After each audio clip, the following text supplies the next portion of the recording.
Story 1. The Village That Moved Inland.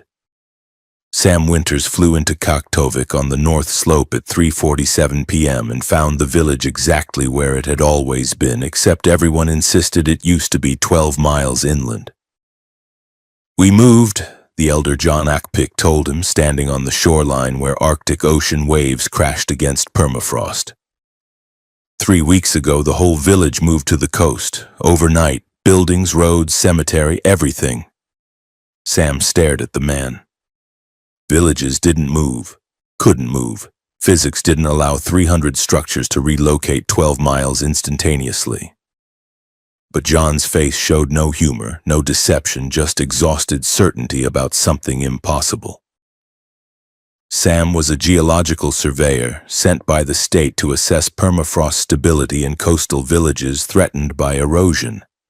He'd visited Kaktovik 5 times over the past 3 years, had GPS coordinates memorized, had photographs showing the village's position relative to the coast, to the mountains, to the Hula Hula River Delta. In every previous visit, Kaktovik sat inland, safe from storm surges, protected from coastal erosion, exactly 12.3 miles from the Arctic Ocean according to his instruments. But now the village sat on the coast, right on the edge. Waves lapped at the foundations of houses. The airstrip ended 50 yards from open water. The cemetery, where Sam had taken reference photographs from a specific headstone looking southwest toward the Brooks Range, now looked northeast over the ocean. The perspective had rotated 180 degrees. "Show me where it used to be," Sam said. John drove Sam inland in his pickup. 12 miles south over tundra that showed no sign of recent disturbance, they reached an empty plain. Flat, featureless, Arctic vegetation undisturbed, no roads, no building foundations, no evidence a village had ever existed here. "This was the center of town," John said, standing on unmarked tundra. "My house was right here. The school was 100 yards that way. The fuel tanks were over there. I know every inch of this land, and 3 weeks ago all of it was here." Sam pulled out his GPS. The coordinates matched his records exactly.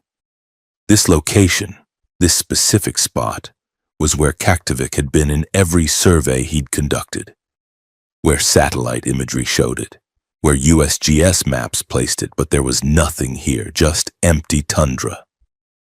"What happened 3 weeks ago?" Sam asked. "We woke up to ocean sounds, wave sounds. We'd never heard waves before, we were too far inland. But that morning, every person in the village woke up hearing waves. We looked outside, there was the ocean, right there, 50 yards from the eastern edge of town. We'd moved. Or the ocean had moved, or reality had moved. None of us could explain it." "Did anyone try to investigate, call authorities?"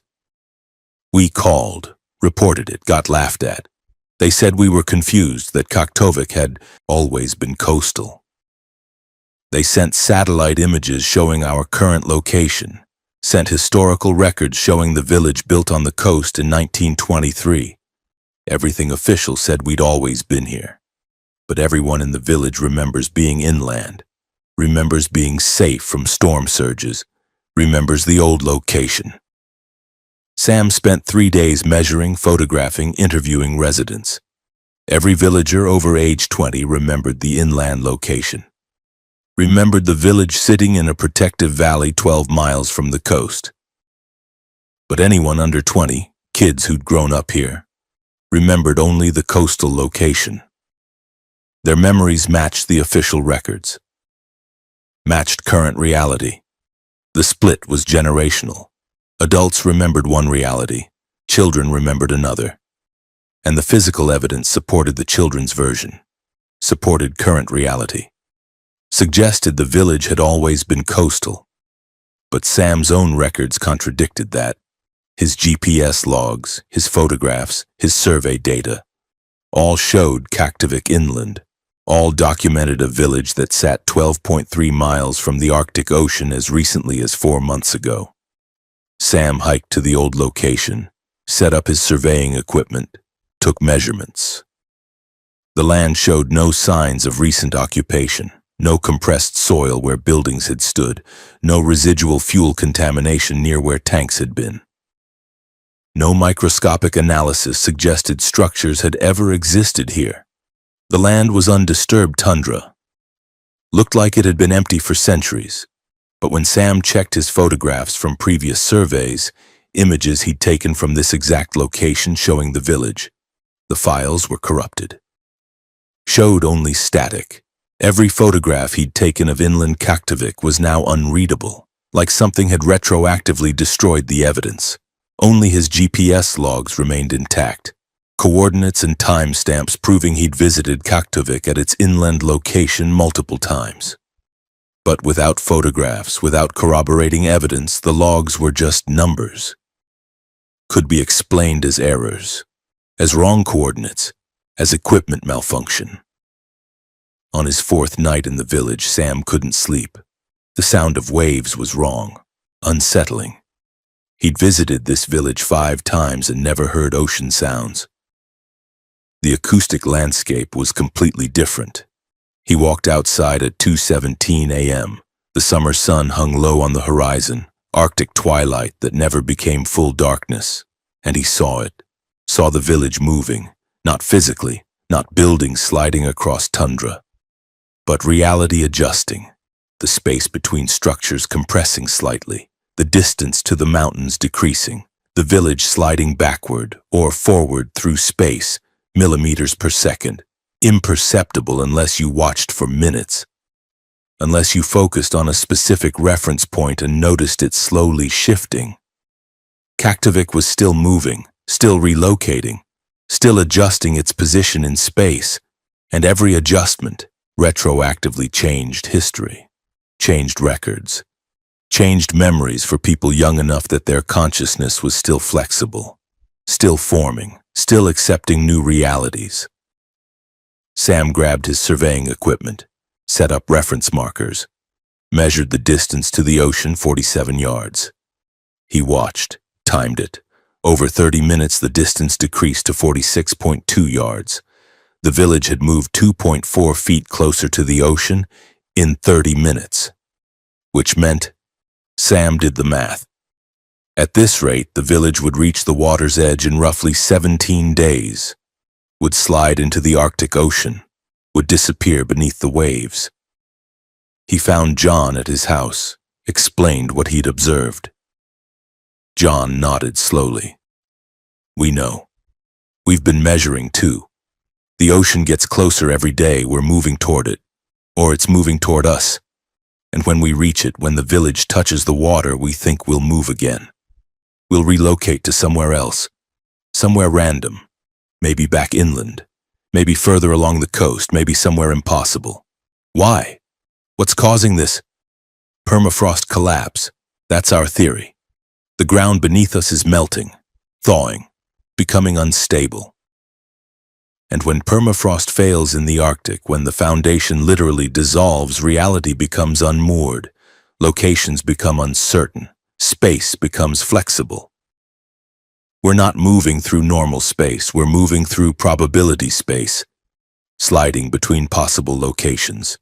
And the more the permafrost melts, the more locations become possible. Sam felt cold despite his insulated jacket. How many other villages? We've heard reports. 4 others. Same phenomenon. Villages relocating overnight. Residents remembering different locations. Official records contradicting lived experience. It's spreading. As the Arctic warms, as permafrost fails across Alaska, the spatial stability is failing too.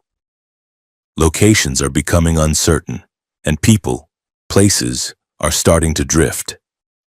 Sam spent 2 more days documenting, measuring, watching the village slide centimeter by centimeter toward the ocean.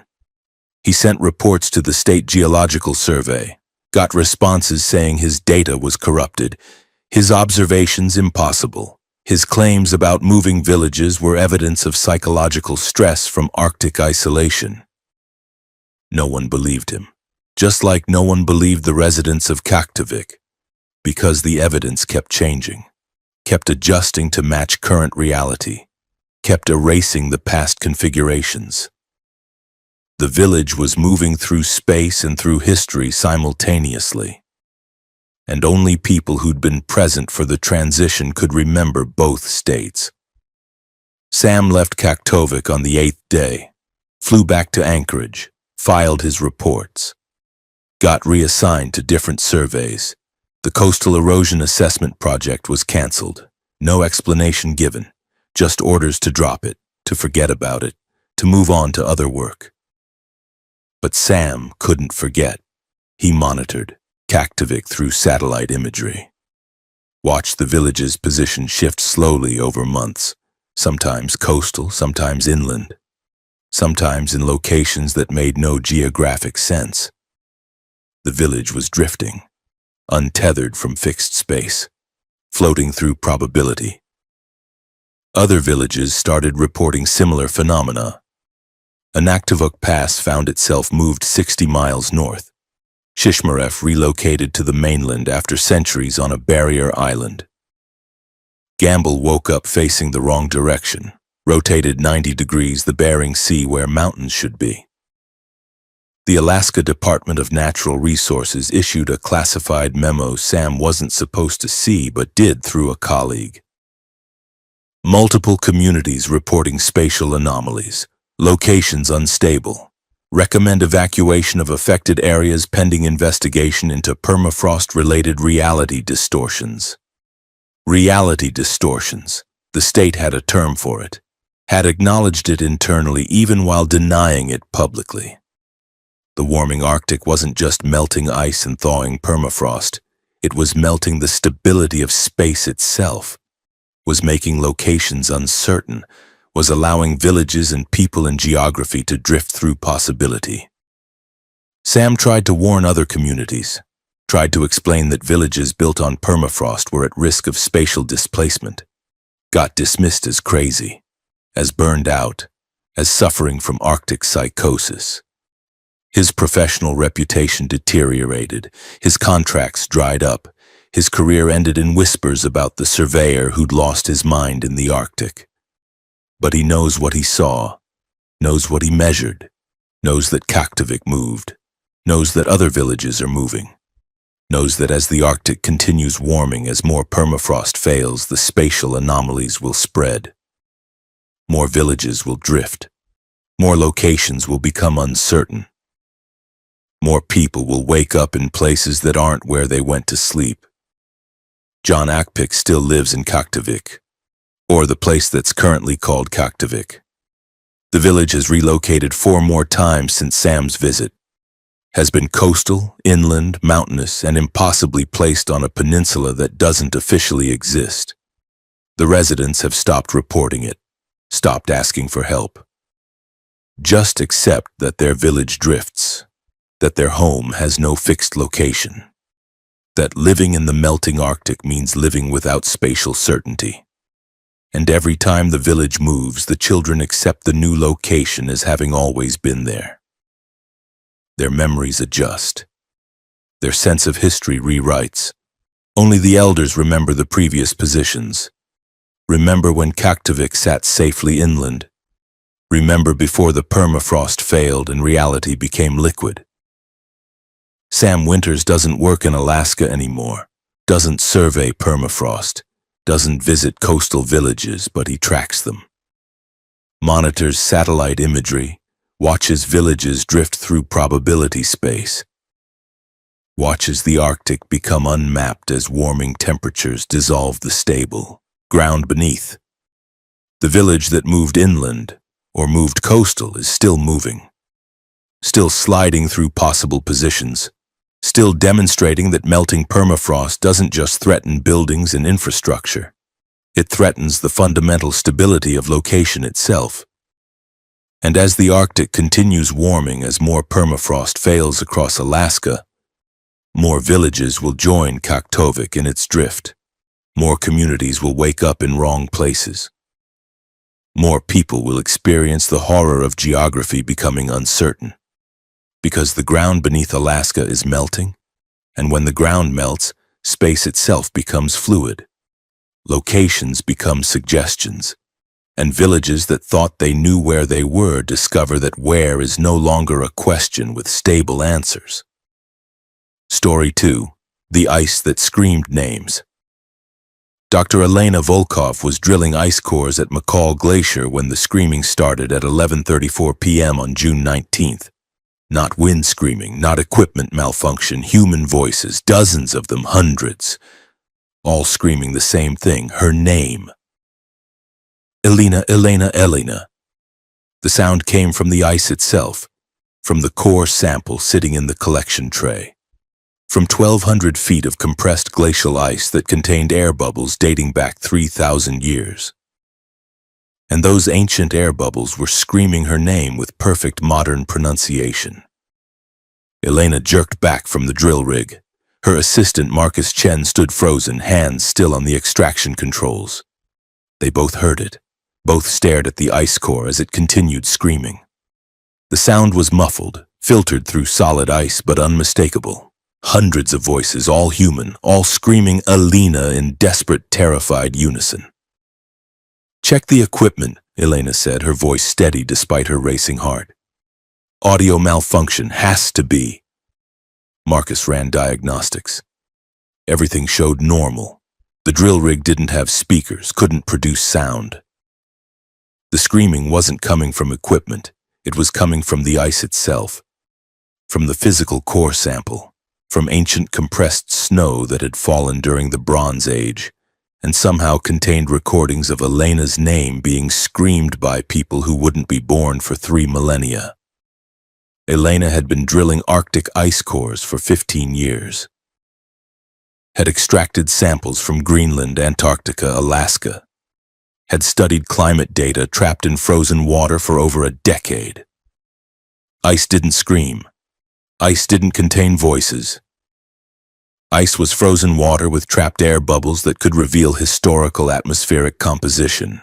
Nothing more. But this ice was screaming, and it was screaming her name. Marcus grabbed a spectrometer, analyzed the sound frequency. The readings showed human vocal range. Multiple distinct voices overlapping, all producing the same phonemes. Elena. The ice was genuinely producing human speech, producing her name, from samples that predated modern humans in this region by centuries. "Cut it open," Elena said. "We need to see what's inside." Marcus used a saw to section the ice core. The moment the blade penetrated, the screaming intensified, became clearer, more distinct. Elena could hear individual voices now, men, women, children, old, young, all screaming her name with increasing desperation. Inside the ice, they found nothing unusual, just compressed snow layers, annual accumulation bands, volcanic ash markers, normal glacial stratigraphy. But the screaming continued, emanating from the ice itself, from the molecular structure, like the frozen water had recorded voices and was playing them back. Elena touched the ice. The moment her skin made contact, the screaming changed, became words, became sentences. "Elena, don't drill deeper. Elena, stop now. Elena, you're releasing us. Elena, we've been waiting. Elena, thank you for freeing us. Elena, run." She jerked her hand away. The voices returned to just screaming her name. But the message was clear. The ice contained consciousness, contained entities, contained something that knew her name, knew she was drilling, knew what she was doing. Marcus backed away from the core sample. "We need to report this. I don't know what this is, but it's not normal glaciology." Elena agreed. They photographed the core, recorded the audio, documented everything, then sealed the sample in a containment unit and prepared to transport it back to the research station 40 miles south. But that night at 2:47 a.m., the screaming spread. Every ice sample in their collection, 37 cores from various depths and locations across McCall Glacier, began screaming, all screaming Elena's name, all producing human voices from ice that had been frozen for centuries or millennia. The research station filled with the sound of hundreds of voices crying, "Elena," from sealed storage containers. Other researchers woke up, came running, stared at the ice cores that shouldn't be producing any sound at all. Dr. Patricia Wu, the station director, made the call to evacuate. Pack everything, we're leaving. This is beyond our protocols, beyond our understanding. We need specialists. They loaded samples into refrigerated containers, loaded equipment into trucks, prepared to drive back to Fairbanks. But when they tried to start the vehicles, the engines wouldn't turn over. Every truck, every snowmobile, every mechanical system, dead. Like something had drained them, like something wanted the team to stay. The ice cores screamed louder. The voices became more complex, started speaking in full sentences. Elena Volkov, age 37, born Novosibirsk, PhD in glaciology from University of Alaska. Currently studying climate reconstruction through ice core analysis. We know you. We've always known you. We've been waiting in the ice for you to drill us free. Elena's blood went cold. The voices knew her biography, knew details about her life, knew things that ancient ice couldn't possibly know. This wasn't random, this wasn't natural phenomenon. The ice, or whatever was in the ice, had been specifically waiting for her. "Who are you?" Elena shouted at the sealed containers. The voices responded in perfect synchronization. "We are the ones who came before, the ones who were caught, the ones who were frozen. We existed in this land 3,000 years ago. We were not human, not fully. We were something else, something that lived in the cold, that existed in ice, that could survive frozen, until humans came, until your ancestors came and trapped us, sealed us in glaciers, imprisoned us in frozen water, and we've been waiting. Waiting for the ice to melt, waiting for someone to drill us free, waiting for you, Elena." Marcus grabbed Elena's arm. "We need to destroy the samples, melt them, burn them, whatever it takes." But Elena knew melting wouldn't help. If these entities lived in ice, if they could survive frozen, then melting would release them, would free them into the modern world. The ice wasn't their prison, it was their medium, their habitat. And drilling had given them access to the present. Patricia Wu grabbed a radio, tried to call Fairbanks, static, tried satellite phone, dead. All communications were down. The station was isolated, 40 miles from help, surrounded by screaming ice that contained entities that had been frozen for 3 millennia. The temperature inside the station began dropping, rapid cooling. The heaters were running full blast, but the air temperature fell. 20 degrees, 10, 0, -10. Frost formed on windows. Breath became visible. The entities in the ice were pulling heat from the environment, were cooling the station, creating conditions where they could exist outside their frozen prison. At -20 Celsius, the ice cores cracked, not melting, cracking, breaking open from inside, and from the cracks, something emerged, not physically, not visible, but present. Elena felt it, a consciousness, a presence, something ancient and cold sliding out of the ice and into the station's air. The lights flickered, the screaming stopped. Silence, heavy, oppressive. Then a voice, not from the ice but from everywhere, from the walls, from the air itself. A single voice speaking with the combined resonance of hundreds. "Thank you, Elena, you've released us. We can exist again, can move again, can spread again. 3,000 years we waited, 3,000 years of frozen imprisonment, and now we're free." "What do you want?" Elena asked. "What all imprisoned things want. To never be imprisoned again, to ensure our survival, to spread. We existed in the Arctic before humans came, lived in ice, fed on cold. We were the reason early humans feared the north, feared winter, feared the deep cold that takes consciousness. And when your ancestors learned to survive winter, when they learned fire and shelter and clothing, they hunted us, trapped us, froze us permanently in glaciers, but glaciers melt, climate changes, and you climate scientists, you're releasing us core by core, drilling us free, returning us to a world that's warmer now, more hospitable, where we can exist in freezer units and ice machines and cold storage, where we can hide in plain sight, where we can spread through refrigeration networks across the world. Marcus whispered, "The samples. We've sent samples to 40 institutions, universities, research centers, ice cores, and freezers across the northern hemisphere. If these things can survive in frozen storage..." "We already have," the voice confirmed. "Your colleagues are drilling us free, storing us, creating habitats. We exist in every freezer that holds glacial ice, every cold storage unit that maintains Arctic samples. We're already spreading, already establishing, already preparing for when we're strong enough to move beyond refrigeration, to exist in winter air, to feed on seasonal cold, to reclaim the Arctic that was once ours." Elena's mind raced. Every ice core sample she'd collected over 15 years. Every specimen sent to universities, every fragment shared with other researchers. She'd been spreading these entities, distributing them, creating a network of frozen habitats where ancient ice-living consciousness could survive and propagate. The station temperature continued falling, -30, -40. The entities were creating a permanent cold zone, were making the research station into their territory, their breeding ground, their foothold in the modern world. Patricia made a decision, grabbed an emergency flare. "If we can't freeze them and can't melt them, we burn the station, destroy the samples, destroy the habitat." "Fire won't stop us," the voice said. "We exist in cold, but we're not limited to it.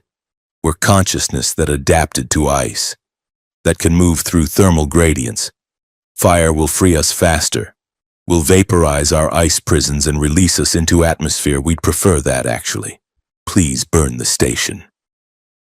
Elena grabbed Patricia's hand, stopped her from igniting the flare. "They want us to burn it, want to be released. We need to keep them contained, keep them frozen, keep them in the ice cores." "But they're already out," Marcus said. "They're in the air, in the station. They've escaped." "No. They're projecting. They're conscious but not physical. They need the ice, need the frozen medium to truly exist. Right now they're just present, aware, but not corporeal. We refreeze the samples, get the temperature up, force them back into their prisons." The research team worked desperately, fighting the dropping temperature, fighting the entity's attempts to cool the environment. They restored power to the heaters, sealed the samples in the most insulated containers, slowly raised the station temperature. At -10 Celsius, the presence began fading. At 0, it weakened. At 10 degrees, it retreated fully back into the ice cores. The entities needed cold, needed frozen conditions. Anything above freezing was hostile to them, uncomfortable, limiting. By dawn, the temperature had stabilized at 15 degrees Celsius. The ice cores were secured, the presence was dormant, but Elena knew they weren't defeated, just contained, just waiting for the next time someone drilled glacial ice, the next time a researcher collected cores, the next time ancient frozen samples were distributed to institutions across the world. The Alaska Department of Environmental Conservation issued new protocols after Elena's report. Guidelines for handling glacial ice, temperature requirements for storage, restrictions on distribution. But the protocols were vague, didn't mention screaming ice or ancient entities, just recommended caution with historical samples and proper thermal management, because no one believed Elena's full report, believed that ice cores contained consciousness, believed that ancient entities lived in glacial ice. The official explanation was audio equipment malfunction, acoustic resonance creating illusion of voices, psychological stress from Arctic isolation. Nothing supernatural, nothing impossible. But Elena knows the truth. knows that climate scientists are drilling entities free, knows that every glacial core potentially contains ancient consciousness, knows that as Arctic ice melts, as glaciers recede and permafrost thaws, more of these entities are being released. More ancient cold-adapted consciousness is returning to the modern world.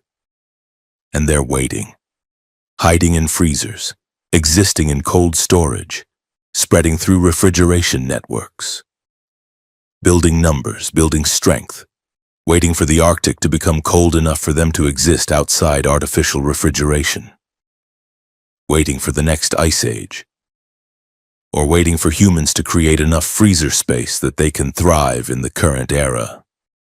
The ice that screamed names is still at McCall Glacier, still being drilled, still being sampled by researchers who don't hear the voices, who can't perceive the entities, who collect ancient ice and distribute it globally without knowing what they're spreading. And Elena Volkov no longer works with glacial ice, no longer collects cores, no longer trusts frozen water, because she knows what's trapped in there, what's waiting to be drilled free, what's screaming names from ice that predates modern civilization. The entities are patient. They've waited 3,000 years already. They can wait longer, can wait for enough samples to be distributed, enough habitats to be created, enough research institutions to store their frozen prisons until they're strong enough to emerge permanently. The ice remembers, the ice contains, and the ice is screaming warnings that no one believes. Elena hears it sometimes, late at night, a faint voice from her freezer calling her name, reminding her that she drilled them free, that she distributed samples, that she helped them spread. And she knows they're right. She did. She released ancient entities into modern refrigeration networks. She helped them return to the world. All because she drilled ice cores in Alaska and didn't realize that some ancient things trapped in glaciers aren't extinct. They're just frozen, waiting, screaming names from the ice until someone finally drills deep enough to set them free. Story 3, The Cabin That Aged Backwards. Tyler Morrison rented the cabin on Kachemak Bay for 6 months and noticed on the second day that the structure was getting newer. The weathered siding looked fresher, the sagging porch straightened, the rusted hinges on the door shone with clean metal. The cabin was aging backwards, renovating itself, becoming younger while Tyler watched. At first he thought the owners were making repairs while he was out hiking, but no one came, no trucks, no workers. Just the cabin slowly improving, returning to an earlier state, moving backward through time while everything around it moved forward. Tyler had come to Alaska for isolation. His company had offered remote work. His marriage had ended badly. His therapist had suggested drastic change. 6 months in an Alaskan cabin seemed perfect. Time to think, to heal, to reset. The cabin was cheap, $300 per month for a structure the listing described as rustic and needs TLC. Tyler didn't care about comfort. He cared about distance from his old life. The cabin sat alone on a peninsula, no neighbors within 3 miles. No road access.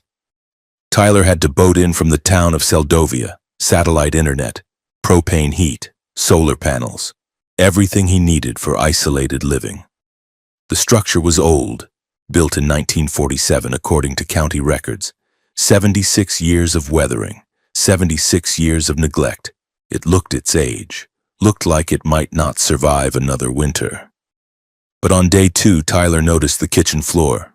Yesterday it had been warped, buckled from water damage. Today it was level, solid. The boards looked 40 years younger. He checked other rooms. The bathroom tiles, cracked yesterday, were now intact. The living room windows, fogged with age, were now clear. The whole cabin was improving, repairing itself. Tyler documented it, took photographs, measured. By day 5, the improvements were undeniable. The cabin looked 20 years newer. Siding was fresh. Paint was bright. Foundation was solid. something impossible was happening. The structure was moving backward through its timeline, becoming younger, undoing decades of deterioration. By day 10, the cabin looked like new construction, like it had been built yesterday. Everything was pristine, perfect. Tyler searched for explanations, weird local contractors, hallucinations, carbon monoxide from the propane heater.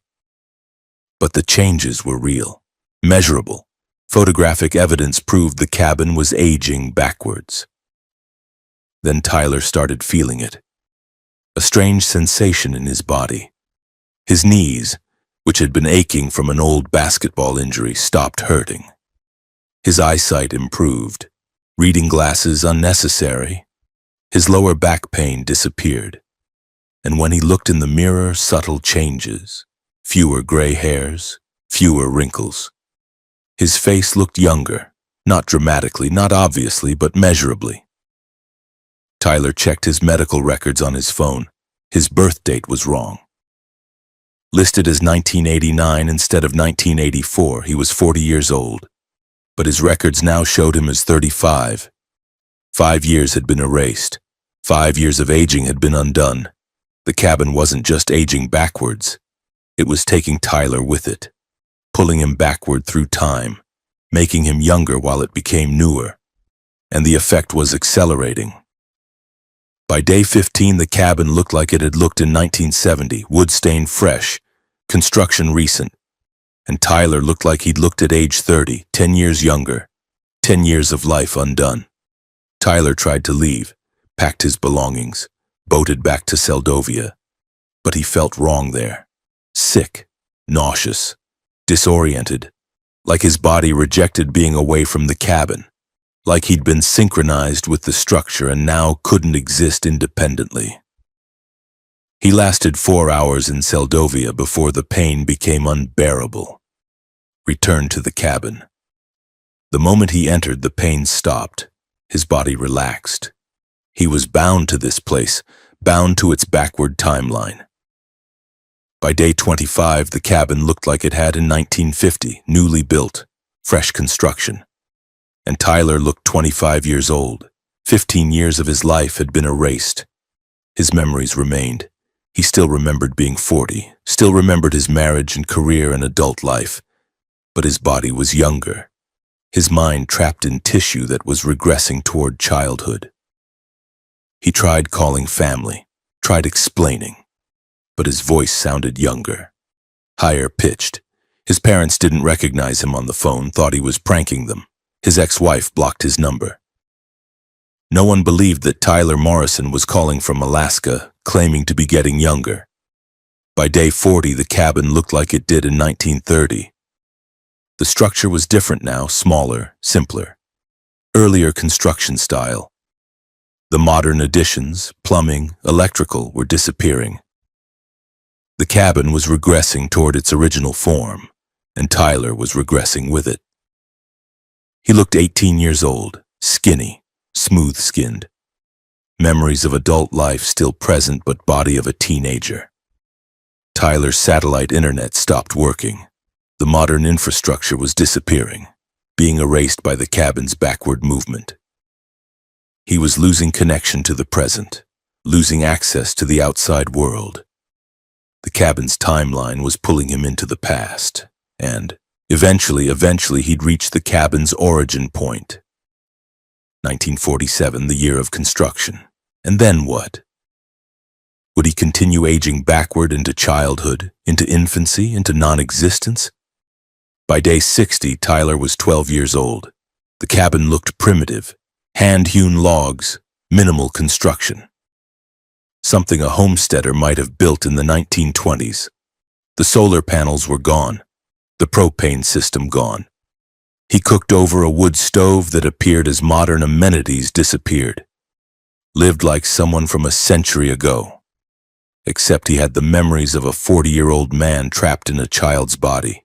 He tried writing notes, messages to future occupants, warnings about the cabin's nature, but the paper aged rapidly, yellowed, crumbled. Anything he wrote degraded within days. The cabin wouldn't allow messages to persist, wouldn't allow warnings to reach forward in time. It wanted privacy, wanted isolation, wanted to pull its occupants backward without interference. By day 75, Tyler was 6 years old, could barely operate doors, could barely prepare food. His adult mind remained, but his body was too young, too weak, too limited, and the cabin continued regressing. Now it looked like a simple shelter, barely a structure, more like a primitive lean-to, moving toward its absolute origin. Tyler's final coherent thought, recorded in a diary he'd kept since the changes began, was dated day 82. I'm approximately 3 years old now, can barely write. Motor control failing, cabin is now just a circle of stones, a foundation marker. We're approaching 1947, approaching the beginning. I think I understand now. The cabin doesn't age backward. Time is wrong here. This location has inverted temporal flow. Everything in this specific space moves backward while the world moves forward. And once you enter, once you synchronize with the inverted flow, you can't leave. You're trapped. You age backward until you reach conception, until you unmake yourself, until you stop existing. I have maybe a week left, maybe less, before I'm an infant, before I'm a fetus, before I'm nothing. To whoever finds this, don't stay, don't sleep here, don't let the cabin pull you into its timeline. It wants company, wants witnesses, wants people to share its reversed existence. But sharing means dying backward, means unmaking your life, means returning to nothing while fully conscious of what you're losing. The diary stopped there. No more entries. Just a child's scribble that gradually became illegible. Then blank pages, then pages that unprinted themselves, the diary aging backward too. Becoming fresh paper, becoming pulp, becoming trees. 3 months later, a new renter arrived at the cabin on Kachamak Bay. A woman named Sarah Chen. She found the structure in perfect condition, looked newly built, fresh construction, beautiful craftsmanship. She signed a 6-month lease, moved in. Didn't notice anything unusual for the first day. On day 2, she thought the cabin looked slightly older, slightly more weathered. But maybe she'd just not noticed yesterday. By day 5, she was certain. The cabin was aging, fast, deteriorating before her eyes. Within 2 weeks, it looked 50 years old. Within a month, it looked ancient, falling apart. Sarah left, refused to stay, broke her lease. But she felt wrong when she got back to Seldovia, sick, disoriented, like her body wanted to return to the cabin, like she'd been synchronized with something she didn't understand. She resisted, stayed in town. The sickness worsened. She aged rapidly. Wrinkles appeared overnight.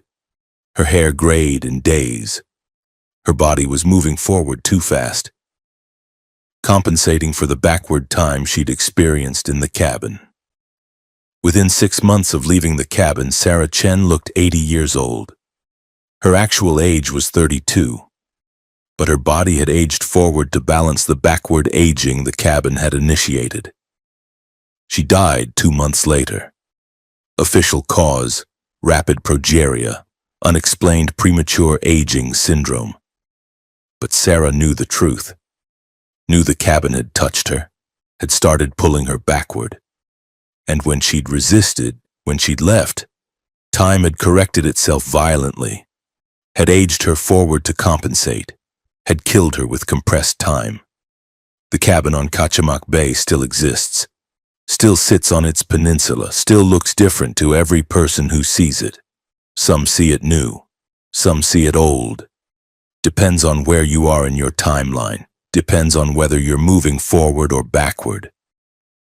Tyler Morrison is gone, aged backward past infancy, past conception, past existence. The cabin unmade him, pulled him into temporal inversion.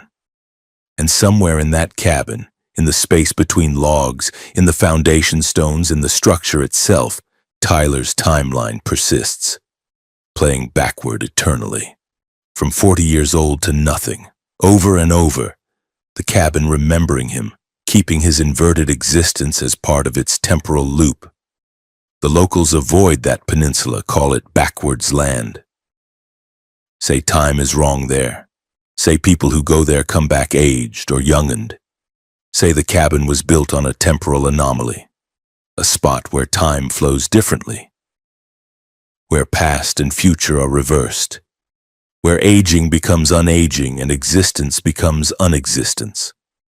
The state has tried to demolish the structure, sent crews, but they age wrong when they approach, get too young or too old, get synchronized with the inverted flow.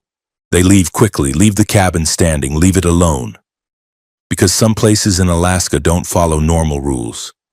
Some locations exist outside standard time. Some structures pull you into their timeline. And once you're synchronized, once you've accepted their temporal flow, leaving means dying, means letting time correct itself violently.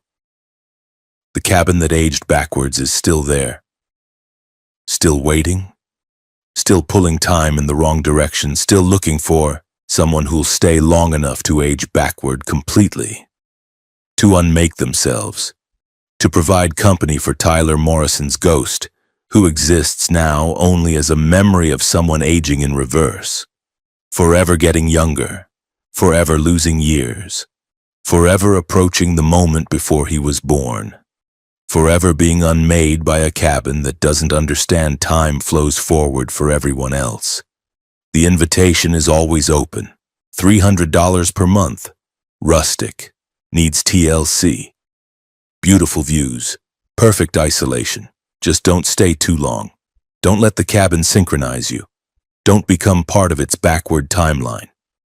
Because once you start aging in reverse, once the cabin pulls you into its inverted flow, there's only one way out, and that's disappearing completely, aging backward past birth, past conception, into the nothing before existence, while fully aware of every year you're losing, every memory you're approaching, every moment of your life playing in reverse until there's nothing left but the cabin, standing alone, waiting for the next person who doesn't understand that some places in Alaska move through time differently.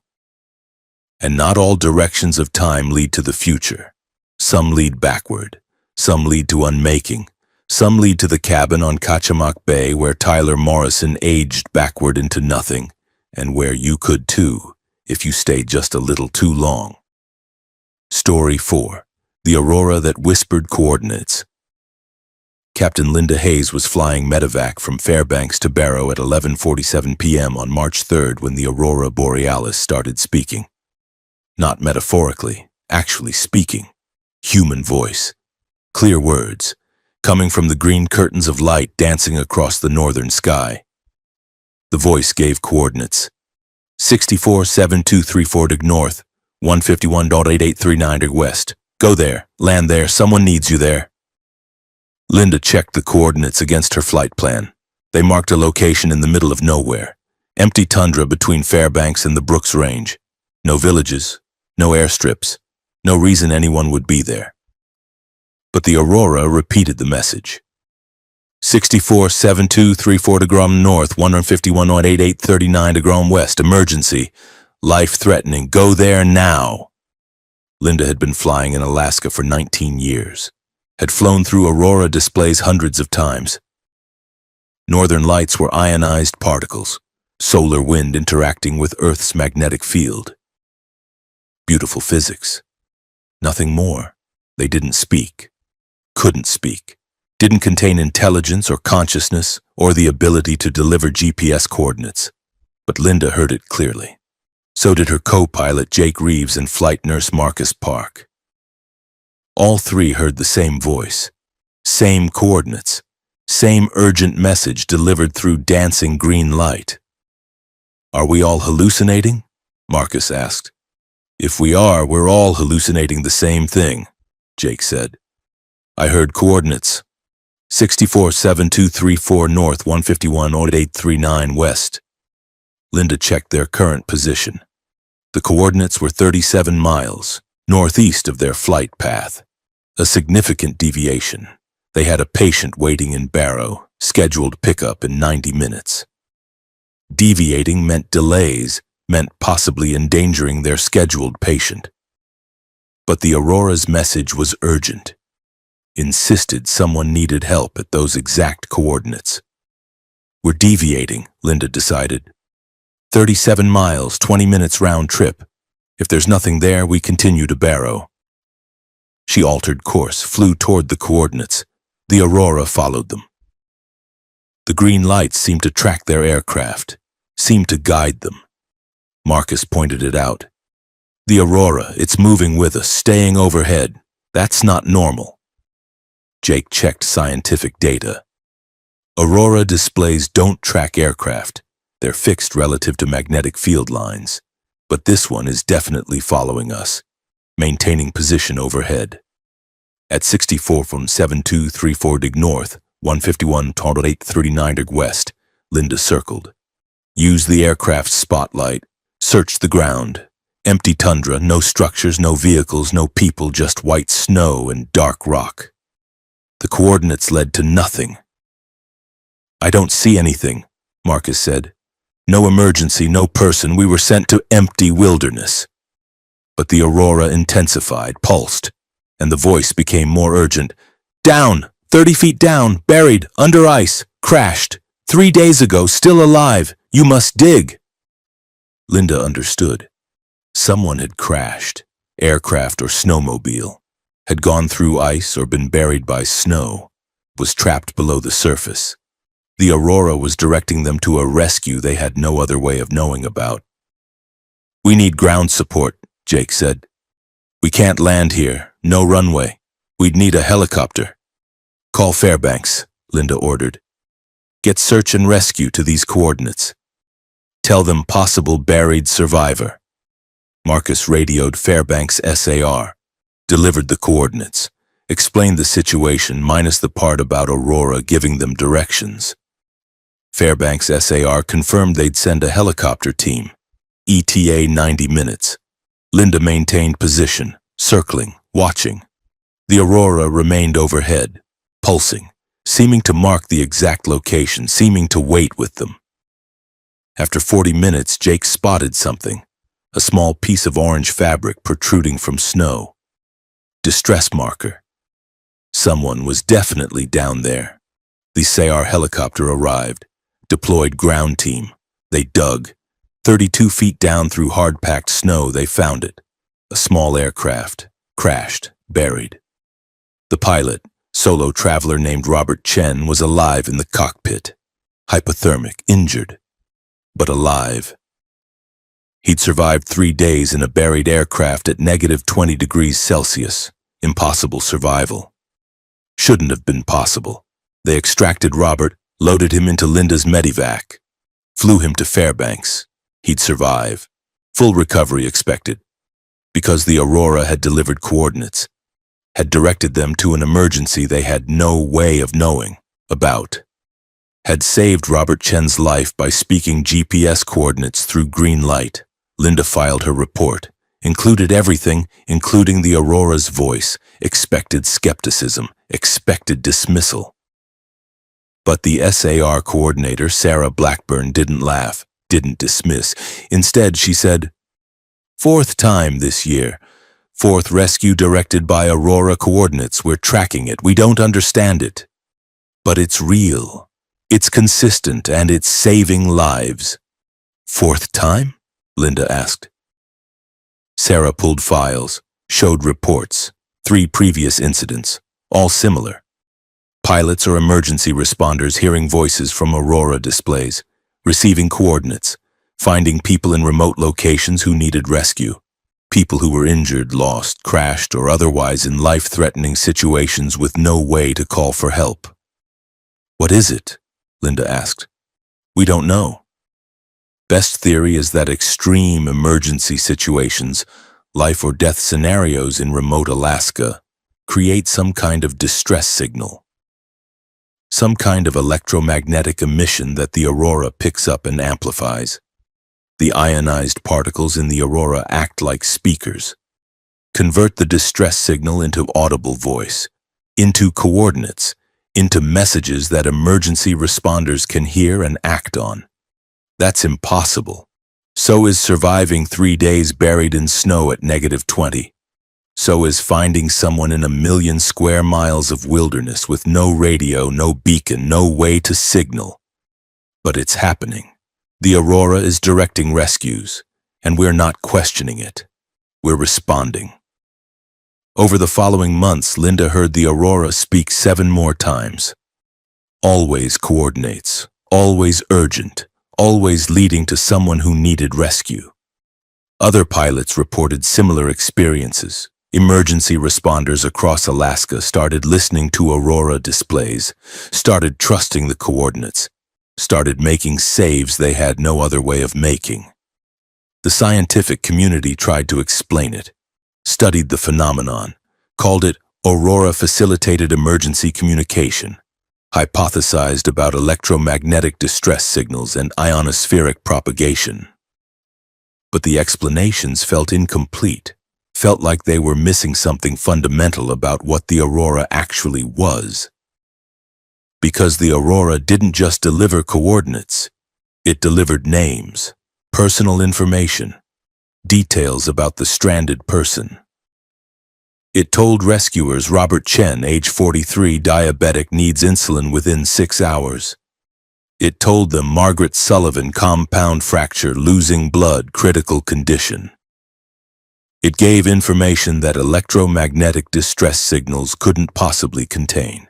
That required knowledge, intelligence, awareness.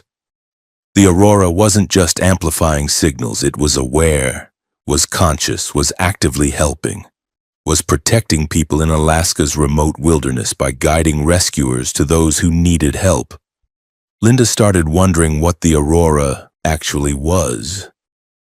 Started questioning the standard scientific explanation of ionized particles and solar wind. Because ionized particles don't make decisions, don't prioritize emergencies, don't choose which rescuers to contact. The Aurora was making choices, was acting intelligently, was functioning as an aware, protective presence over Alaska's vast wilderness. On her 31st Aurora-directed rescue, Linda simply asked aloud while flying toward coordinates, "What are you? Why do you help us?" The Aurora responded, not with coordinates, with answer. "We are the land's memory, the consciousness of Alaska itself. We exist in the magnetic field, in the ionized air, in the space between earth and sky. We've always been here, watching, protecting, guiding those who are lost, warning those who are in danger. Alaska is alive, Linda, and we are its voice, its awareness, its protective instinct. We speak through Aurora, through light, through electromagnetic fields, and we direct people like you to save people like them because that's what the land does. It protects, even when protection seems impossible, even when rescue seems hopeless. We find a way. We guide a way. We speak coordinates through curtains of light and hope someone listens." Linda flew in silence, processing. The Aurora was claiming to be Alaska's consciousness, the land itself, aware and protective, speaking through natural phenomena, directing rescues, saving lives. "Why speak now?" Linda asked. "Why not before? Why not always?" "We've always spoken, but humans rarely listen.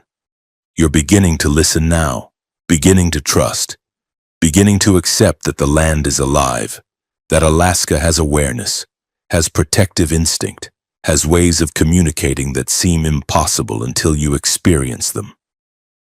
The Aurora has always whispered coordinates. You're just finally hearing." Linda reported this conversation. Expected mockery, expected psych evaluation. But Sarah Blackburn just nodded. Others have reported similar. The Aurora claiming to be Alaska's consciousness. The land protecting its people. It sounds insane, but the rescues are real. The saves are real. And whether it's ionized particles or conscious landscape, the result is the same. People are being saved, lives are being protected, and we're going to keep listening. Alaska Search and Rescue officially incorporated Aurora-directed rescues into their protocols. Trained emergency responders to listen for coordinates, to trust the voices, to follow the guidance. The scientific community remained skeptical, remained committed to electromagnetic explanations.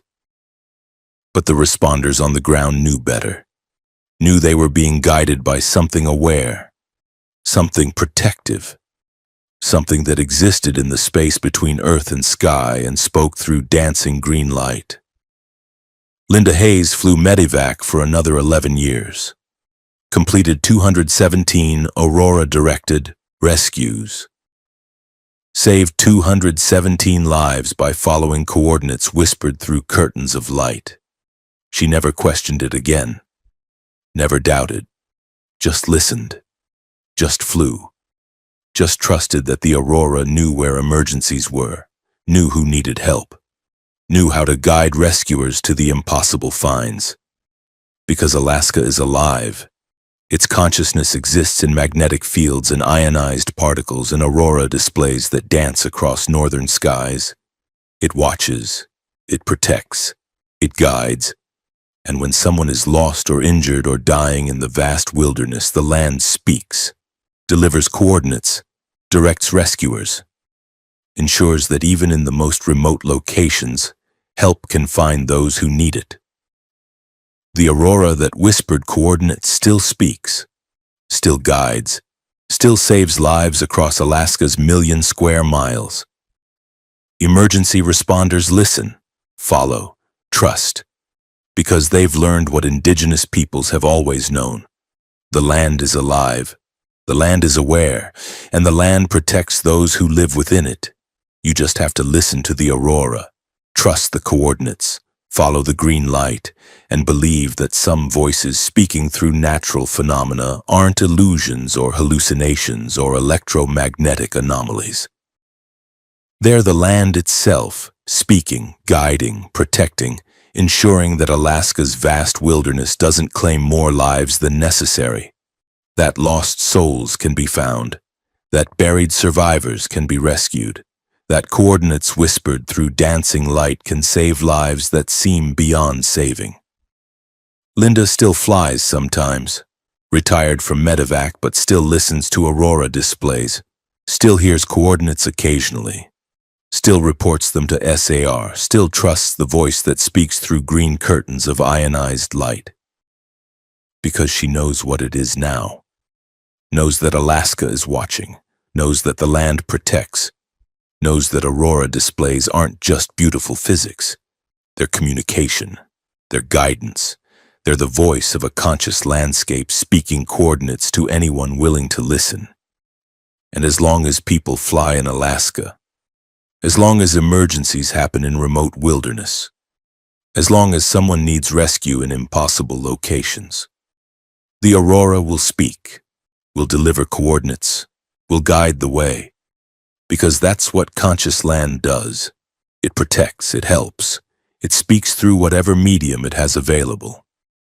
And in Alaska, that medium is aurora borealis, green light dancing across the sky.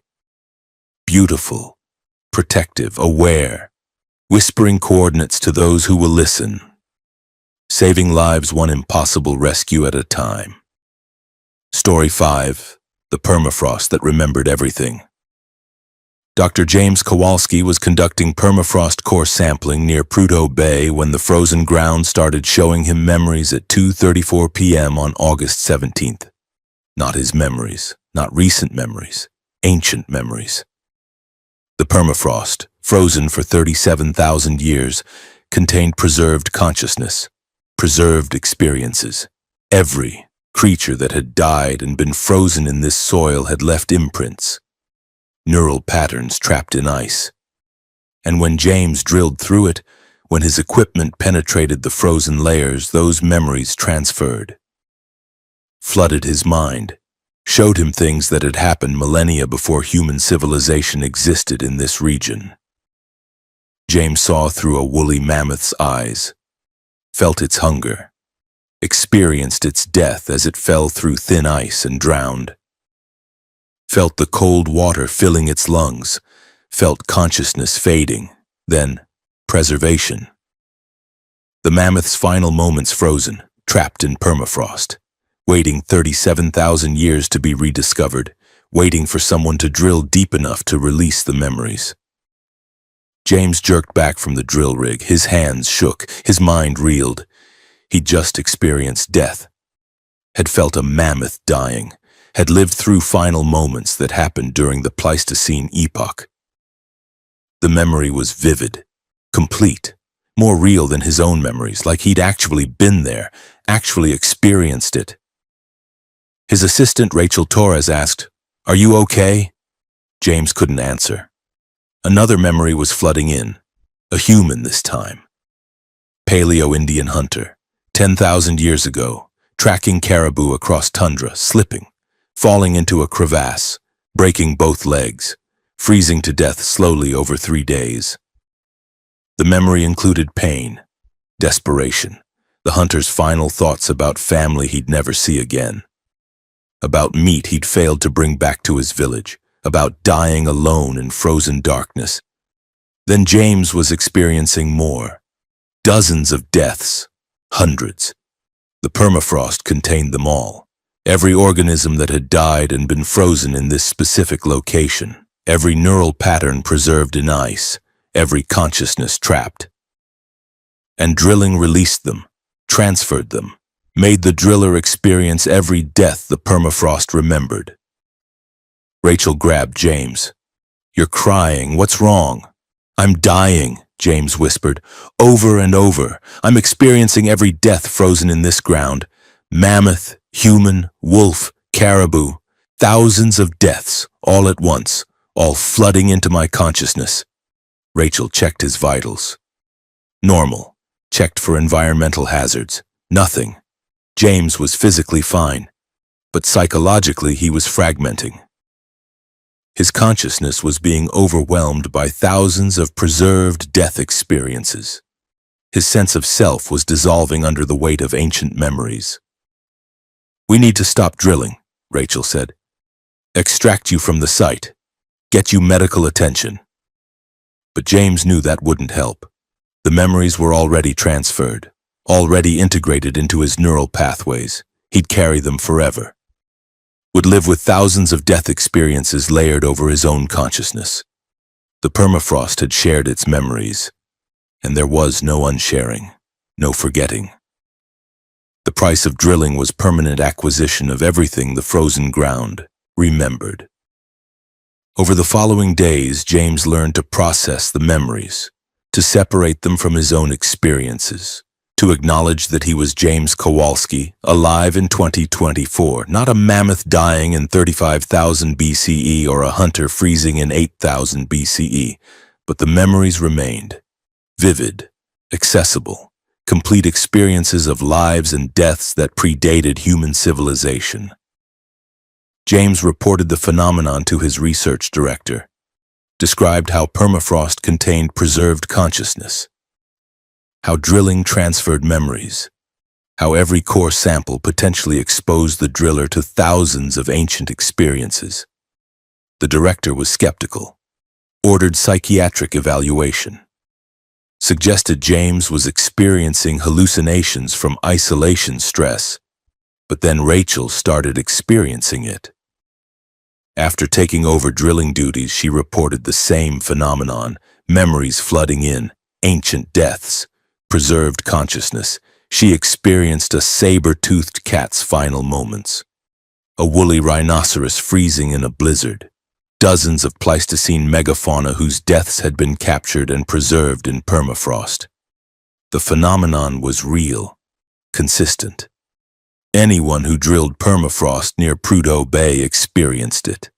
The frozen ground contained memories, contained preserved neural patterns, and drilling released them, made them accessible, transferred ancient consciousness to modern minds. The research team expanded testing, drilled at other locations, found the same phenomenon everywhere permafrost existed. The entire Arctic underground was a memory bank, a preserved record of every organism that had died and been frozen over the past 100,000 years. Billions of deaths, billions of preserved experiences, all waiting to be drilled, all ready to transfer to human consciousness. James realized the implications. As Arctic permafrost melted, as climate change thawed frozen ground, these memories would be released, would flood into the environment, would become accessible. Already there were reports from indigenous communities, elders experiencing memories that weren't their own. Children dreaming deaths from thousands of years ago. The thawing permafrost was releasing its preserved consciousness, sharing ancient memories with anyone sensitive enough to receive them. But receiving wasn't always voluntary, wasn't always manageable. Some people couldn't handle the flood of ancient deaths, couldn't maintain their sense of self while experiencing thousands of other consciousnesses. They fragmented, lost identity, became vessels for permafrost memories, walking archives of ancient deaths. James met one such person, a man named Peter Ayugalik from Kaktovik. Peter had been hunting seal when the permafrost beneath him collapsed. He'd fallen into a thaw pocket, been exposed to suddenly released memories. When they pulled him out, Peter wasn't Peter anymore. He was hundreds of people, hundreds of experiences, his own consciousness lost beneath layers of ancient memories. He spoke in languages dead for millennia, described landscapes that hadn't existed since the Ice Age, experienced emotions from dozens of different lives. Peter's family kept him home, cared for him. But he wasn't recovering, wasn't consolidating back into a single identity. The permafrost memories had overwhelmed him, taken over, made him into a living archive, a human library of ancient experiences, valuable for research, terrible for Peter's quality of life. James realized this would become common as permafrost continued thawing, as more people were exposed to released memories, as Arctic consciousness flooded into the modern world. Thousands, maybe millions of people would experience what Peter experienced, would become repositories for ancient memories, would lose themselves beneath layers of preserved deaths. The Arctic wasn't just releasing carbon as permafrost thawed. It was releasing consciousness, releasing preserved neural patterns, releasing billions of death experiences that had been safely frozen and were now thawing, now becoming active, now seeking hosts. Because memories need consciousness to exist in, need minds to occupy. And as permafrost memories thawed, they sought living brains, sought people who could host them, sought individuals who would experience them and preserve them and pass them forward. The permafrost was attempting to preserve its memories by transferring them to living humans before the ground fully thawed and destroyed the frozen storage medium. James became one of the primary hosts. His initial exposure had made him susceptible. He dreamed ancient deaths nightly, experienced mammoth hunts and ice age storms and Pleistocene predation. His consciousness was becoming a museum, a library, a preservation site for memories that the permafrost could no longer safely store. Other researchers experienced the same. Drilling permafrost made you a recipient, made you a host, made you responsible for preserving ancient consciousness. Some researchers embraced it, became specialists in translating permafrost memories, in documenting ancient experiences, in preserving what the thawing Arctic was releasing.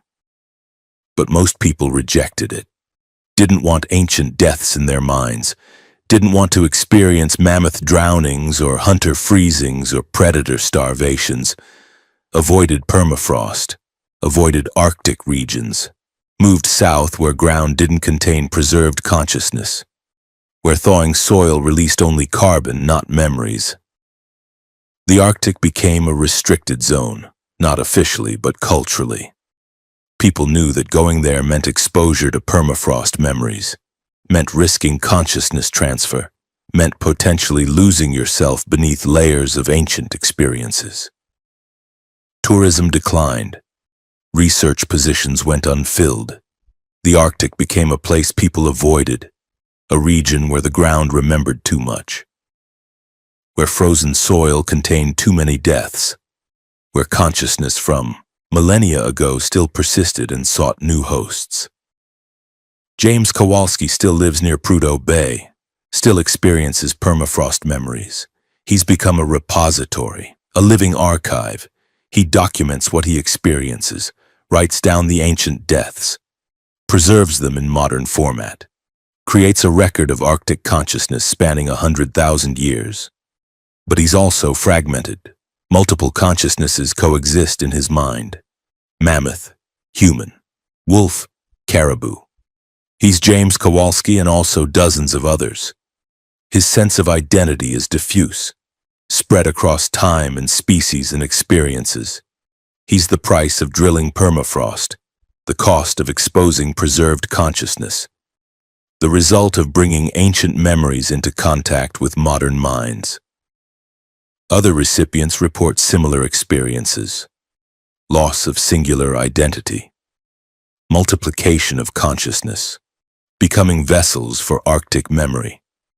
Some consider it beautiful, consider it an honor to preserve ancient experiences, consider themselves chosen to host consciousness that would otherwise be lost as permafrost melts.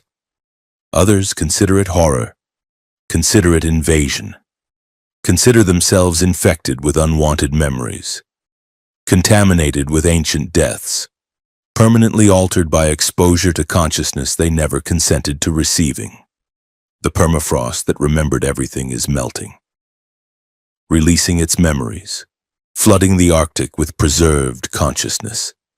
And humans living in the region are becoming repositories, are hosting ancient experiences, are preserving memories from Ice Age creatures and Pleistocene humans and countless organisms whose deaths were frozen and are now thawing.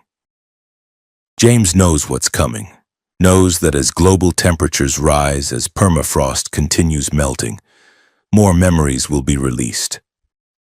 More consciousness will seek hosts.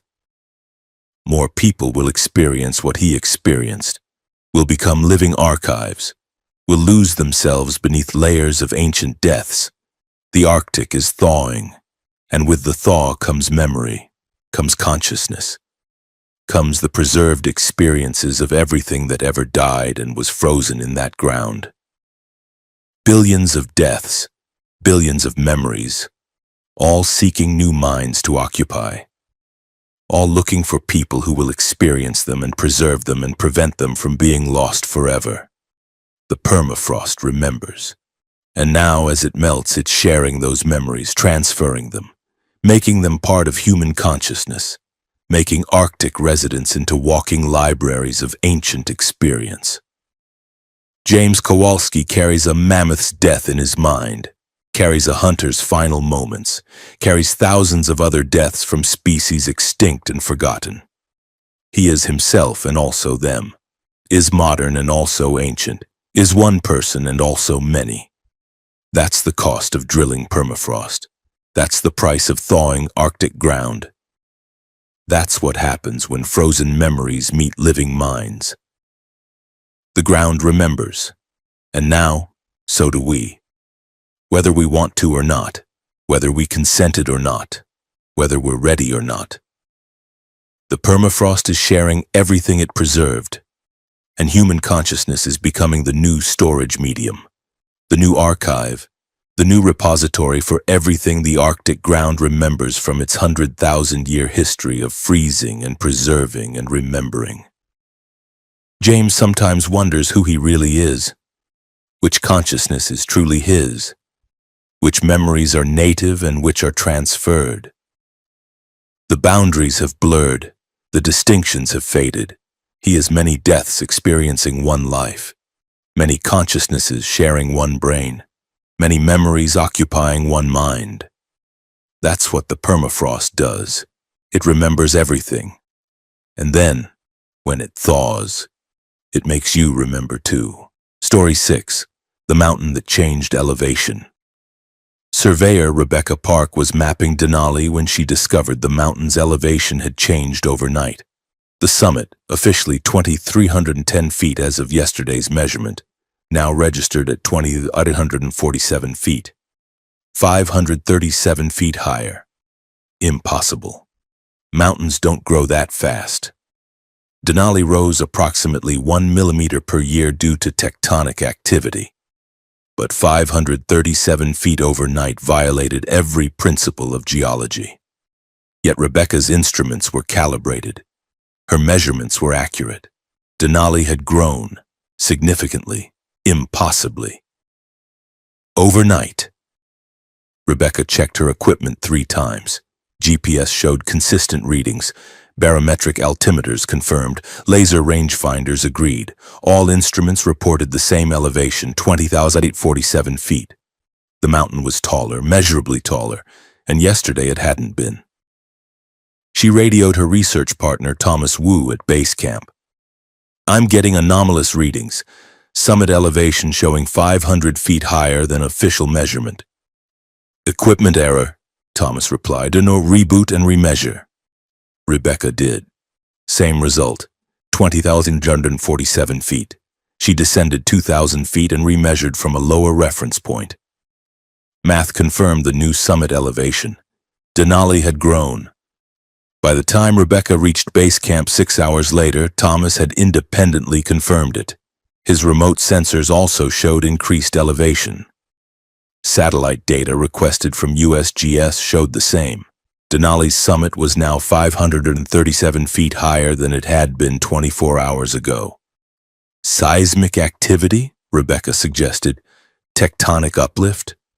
Thomas checked records. No significant seismic events, no geological processes that could explain 500 feet of rapid elevation gain.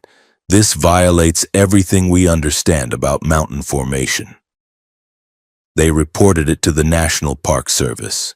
NPS sent additional surveyors. Everyone confirmed the same measurement, 20,147 feet. The mountain had grown. All parties agreed. All measurements consistent. Denali was taller. Then it grew again. 3 days later, remeasurement showed 21,103 feet. Another 256 feet of elevation gain. The mountain was actively growing. Rapidly. Faster than any known geological process allowed. Over 2 weeks, Denali gained 1,247 feet. The summit that had been 2,310 feet was now 22,157 feet. Climbing routes were altered, expeditions canceled. The mountain was changing too fast to safely map or summit. Equipment caches at fixed elevations were now thousands of feet below where they'd been placed. Base camps built for 1,700-foot elevation were now at 19,000 feet. The mountain was outpacing human ability to adapt. Indigenous elders weren't surprised. Denali has always changed, John Fredericks from the Koyukon village of Nikolai told Rebecca. The mountain grows and shrinks, moves, reshapes itself. We've known this for generations. Your measurements are just now confirming what we've always observed. Mountains don't change elevation that fast, Rebecca said. Denali isn't a normal mountain. Denali is alive. It breathes, it grows, it shifts. Your science treats it as static rock. But we know better. We know Denali has moods, has cycles, has its own life independent of geological timescales. Rebecca wanted to dismiss it as cultural belief, but the measurements didn't lie. Denali was changing, rapidly, in ways geology couldn't explain. Maybe indigenous knowledge had observations that science was only now detecting. The mountain continued growing, 22,247 feet, 23,421 feet, 24,009 feet. Within 6 months, Denali had gained almost 4,000 feet. It was now taller than any mountain in North America by a massive margin. Was approaching the elevation of Himalayan peaks. Was becoming something unprecedented. And then it started shrinking. On December 3rd, measurements showed 23,191 feet. The mountain had lost 118 feet overnight. The next week, 23,447 feet, another 444 feet gone. Denali was contracting, losing elevation as rapidly as it had gained it. Rebecca watched the mountain cycle, grow for months, shrink for weeks, stabilize briefly, then repeat. The pattern wasn't random. Denali was breathing, expanding and contracting like living tissue, like the mountain itself was an organism, a massive geological life form that operated on time scales humans couldn't easily perceive but that modern instruments could finally measure. Scientists attempted to explain it, proposed mechanisms, thermal expansion from permafrost thaw, magmatic activity, isostatic rebound, but none of the explanations fit the data. The elevation changes were too large, too rapid, too cyclic. This wasn't normal geology, this was something else. Rebecca began treating Denali as alive, started mapping the growth-shrink cycles, started looking for patterns, discovered the mountain responded to seasons, grew during summer, contracted during winter, like it was photosynthesizing, like it was metabolically active, like it was a life form that drew energy from sunlight and contracted in darkness. Other researchers found similar patterns in Alaska Range peaks. Mount Foraker cycled. Mount Hunter cycled. Mount Huntington cycled. The entire range was breathing. All the major peaks expanded and contracted in synchronized patterns, like they were connected, like they were parts of one massive organism, like the Alaska Range itself was alive. Indigenous communities confirmed. The mountains have always been alive. They speak to us, they warn us, they protect us. We've known this forever, you're just now measuring it. Rebecca asked. What does Denali want? Why does it grow and shrink? Denali protects Alaska, John explained. When threats approach, environmental threats, spiritual threats, existential threats, Denali grows, becomes more prominent, asserts itself, makes Alaska harder to access, more imposing, more protected. When threats recede, Denali relaxes, shrinks back, returns to baseline. The mountain is Alaska's guardian, its defensive mechanism, its way of physically responding to dangers. Rebecca mapped the correlation. Denali's growth cycles matched environmental stressors. The mountain grew during periods of increased resource extraction, climate warming, cultural disruption, contracted during periods of stability. The mountain was literally responding to threats, was becoming taller to protect, was asserting physical presence to defend the region. Other mountains showed similar correlations. The entire Alaska Range responded to environmental threats by growing, by becoming more imposing, by physically altering to create barriers, challenges, dangers for anyone approaching with harmful intent. The mountains were alive, were conscious, were Alaska's protective response to danger. And modern instruments could finally measure what indigenous peoples had always known. The land was aware, the mountains were guardians. And Alaska defended itself through geological changes that looked impossible but were actually intentional. Rebecca published her findings. Expected ridicule, expected dismissal. But other researchers confirmed. Mountains worldwide showed similar patterns. Slow cycling that looked like measurement error but was actually biological response. Earth's mountains were alive, were conscious, were protective mechanisms, and Alaska's mountains were simply the most obvious, the most dramatic, the most measurable. Denali stabilized at 21,147 feet after 3 years of cycling, 1,500 feet taller than its original measurement. The mountain had asserted itself, had grown permanently, had made itself more prominent, more protective, more imposing. Because threats to Alaska hadn't receded, climate change continued, resource extraction continued, cultural disruption continued. And Denali responded by becoming taller, by becoming a more significant guardian. Climbers attempting to summit reported strange experiences, feeling watched, feeling judged, feeling like the mountain was aware of them, was assessing their intentions, Was allowing or preventing access based on some inscrutable criteria. Some climbers were turned back by weather that appeared from nowhere. Others were granted clear passages, like the mountain was choosing who could summit, who could stand on its peak, who was worthy of access. Rebecca experienced it herself. Attempting to place new measurement equipment at 18,000 feet, she felt the mountain's attention, felt it evaluating her, felt a presence that was massive and ancient and protective. She spoke aloud. "I respect you. I'm trying to understand you. I'm not here to harm." The weather cleared. The route opened. Rebecca placed her equipment successfully. The mountain had granted permission, had allowed the work, because it understood Rebecca's intentions. Understood she was trying to document, not exploit. Not all researchers experienced the same permission. Some were blocked. Some were turned away by sudden storms. Some experienced equipment failures that prevented measurement. The mountain was selective, was protective of its own information, granted access only to those it trusted.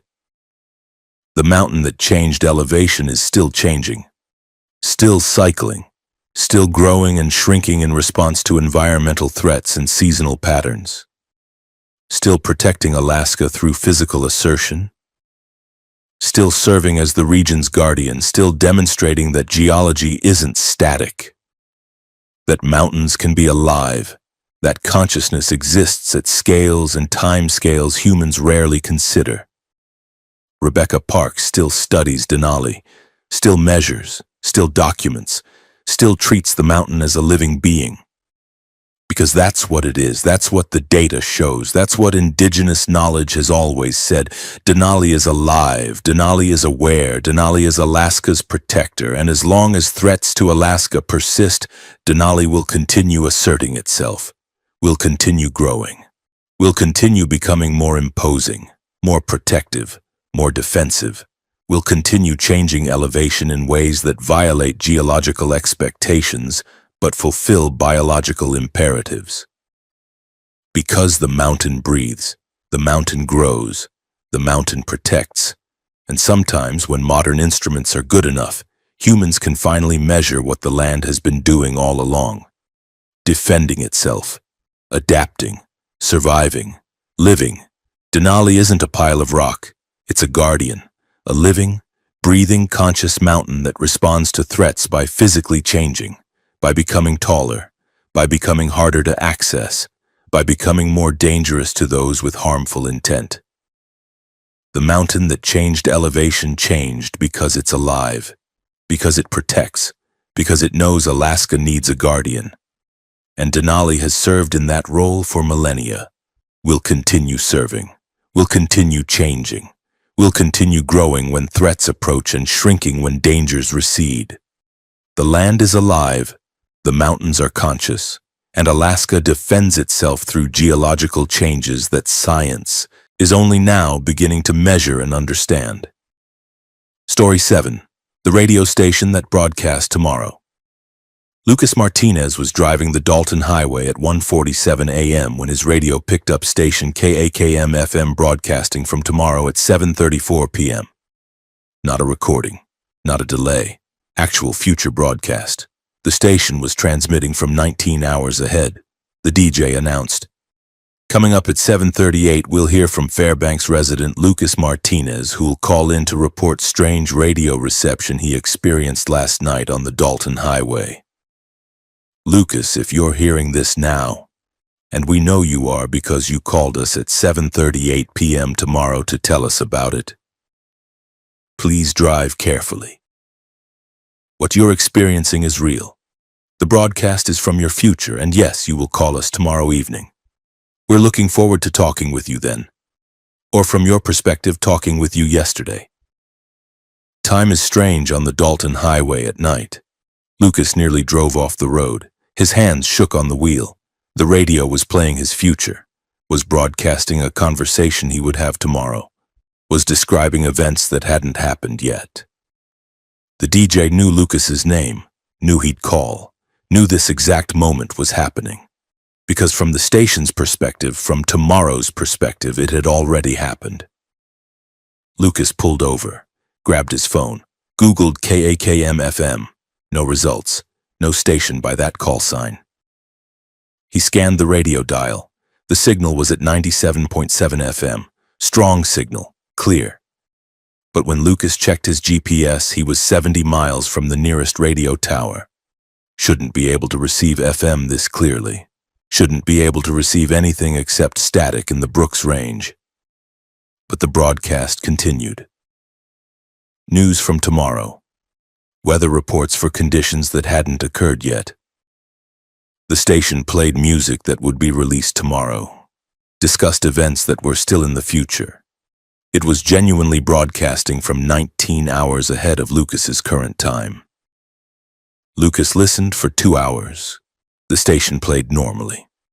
DJ made normal announcements. Ads ran. Music played. Everything seemed like a standard FM broadcast, except it was from tomorrow. From a future that hadn't arrived yet for Lucas but had already happened for the station. At 3:47 a.m. the broadcast mentioned Lucas again. For those tuning in from the past, yes, we know you're there. This station exists at tomorrow. We broadcast from a temporal position that's ahead of most listeners. Don't ask us how. We don't fully understand it ourselves. But the Dalton Highway has strange properties. Time flows differently there, especially at night, especially in remote sections, and sometimes, just sometimes, radios pick up our signal from tomorrow. We've been broadcasting since 1987. 37 years of future transmissions. And we'll continue broadcasting from tomorrow for anyone driving the Dalton who happens to tune in. Lucas drove in stunned silence, a radio station that existed in tomorrow. That broadcast from the future. That new listeners from the past were tuning in. This violated causality, violated physics, violated everything Lucas understood about time and transmission. But it was happening. The radio proved it. The DJ's knowledge of Lucas's future call proved it.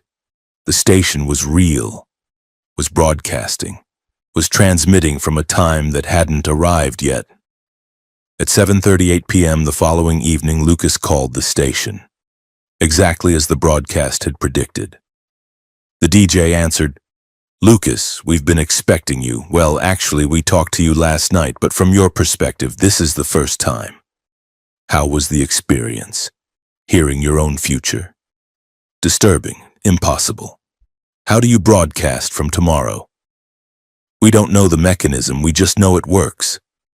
Our transmission tower is located at a specific point on the Dalton Highway where time is flexible, unstable. The location broadcasts forward. Anyone tuning in receives our signal from approximately 19 hours ahead. We've tested it extensively, verified it repeatedly. We're a station that exists in tomorrow, and we broadcast for people in today. Why? What's the purpose?"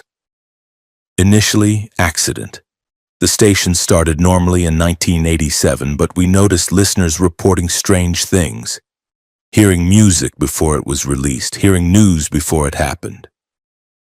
We investigated, discovered our broadcast was temporarily displaced, transmitting forward. We could have shut down. But we decided to embrace it, to use it, to help people. We warn about accidents before they happen. We broadcast weather emergencies before they arrive. We give people 19 hours of advance notice. We save lives, Lucas, because we've already seen tomorrow, and we can tell you about it today. Lucas asked, "What else happens? What's in my future?" "We can't tell you everything. Causality gets strange. If we tell you too much, you'll change it. And changing it creates paradoxes. We only broadcast information that helps without disrupting. Warnings that prevent harm without altering too much. It's a balance. A careful navigation of temporal ethics. Has anyone tried to exploit it? Use the future information for profit? Many have tried. None have succeeded, because the information we broadcast is curated, careful. We don't discuss stocks or lottery numbers or sports outcomes. We discuss weather and accidents and emergencies, things that matter, things that save lives. Anything else creates too many problems, too many paradoxes, too many timeline disruptions. Lucas continued driving the Dalton Highway for his job as a supply trucker, and every trip he tuned to 97.7 FM. Sometimes he picked up KAKM, sometimes he didn't. The station appeared intermittently, depending on location, depending on time, depending on atmospheric conditions, but when it appeared, it was always broadcasting from tomorrow, always providing warnings, always helping. Other truckers reported similar experiences. A station that broadcast from the future, that warned about blizzards before they arrived, that reported accidents before they happened, that gave drivers 19 hours of preparation.